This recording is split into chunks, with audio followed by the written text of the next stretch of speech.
És az ember tényleg tudná ezt mondani magáról, hogy én vagyok olyan értékes, hogy el tudok helyezkedni akárhol, vagy azonnal, érted? Vagy amikor szeretnék, akkor mernél nemet mondani a főnöködnek? Hát persze. Hát de ahhoz el kellett érni, hogy te még véletlenül se gondolj erre, hogy te egy értékes ember vagy, és azonnal amikor szeretnél találsz munkát, hanem beléd nevelték azt, hogy ne tartsd magad értékesnek. Vagy rosszul látom? Hol kezdték el beléd nevelni azt, hogy ne tartsd magad értékesnek? Na hol kezdték? Nem a szülő, bár ha a szülő azt csinálta, hogy mindig összehasonlította a kisebb testvért az idősebbel, akkor már a szülő elkezdte, és ezt még ki is nyilvánította a kisebb testvérnek, hogy lásd a bátyádat, vagy lásd a nővéredet, ó, az milyen fantasztikus. Oké?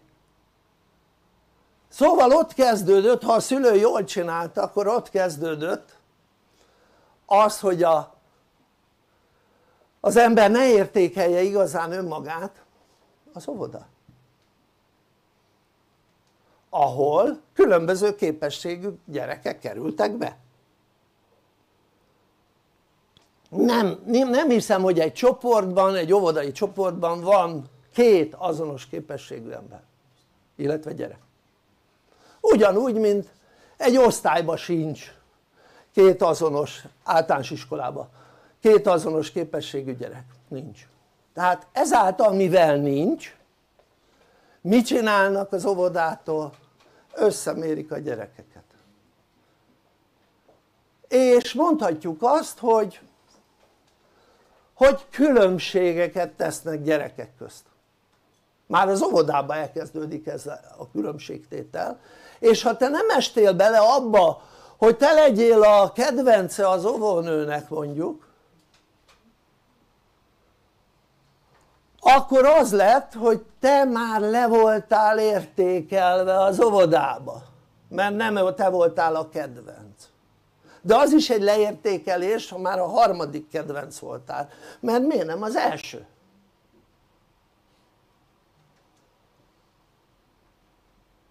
Világos voltam? Na most akkor gondold végig, akkor az általános iskolában ez hogy van? Ott meg aztán kicsúcsosodott teljes egészében ez az összehasonlítás.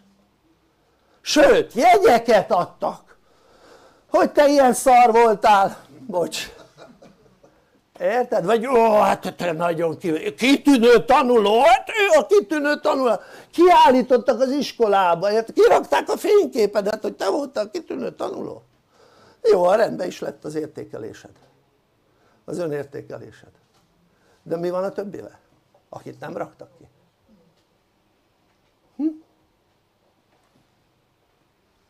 És gondold végig, hány első tanuló volt a legjobb tanuló volt az osztályban? Általában egy. Nem? Hát a legjobb egy, nem? A többi az mind rosszabb volt, nem?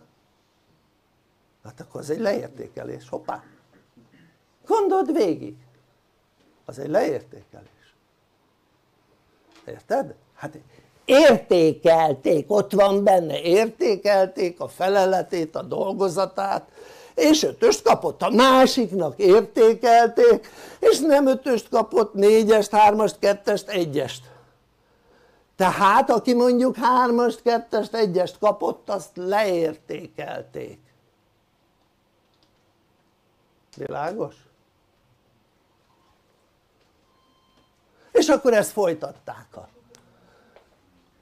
középiskolába, nem? Vagy szakiskolába is, aki szakiskolába járt, annak ott folytatták, aki középiskolába, ott folytatták. Hát végig ez az összehasonlítás volt. Akkor még voltak olyan szülők, akik nagy tudatlanságukba elküldték versenysportra a gyereket. Na most, általában van egy verseny. Hány ember szokta megnyerni amikor együtt versenyeznek? Egy.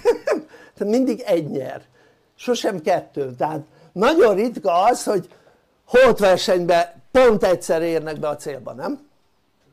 Hogy tökéletesen ugyanazt az eredményt érik el, ez ritka. Általában egy nyerő van, nem? Ha csapatsport is van, akkor is csak egy csapat nyer. Ha csapatsport van, akkor 11, mondjuk egy foci, akkor 11-szer annyi résztvevő van benne, mint ha egyéni sport lenne.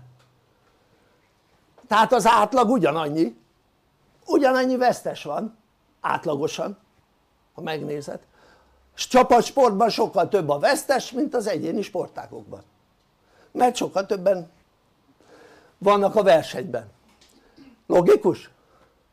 Tehát nincs különbség, és a versenysport az nem összehasonlítás, csak úgy véletlenül. Oké? Okay? Ami annyit jelent, hogy ott is felértékelik azt, aki győz, leértékelik azt, aki veszít.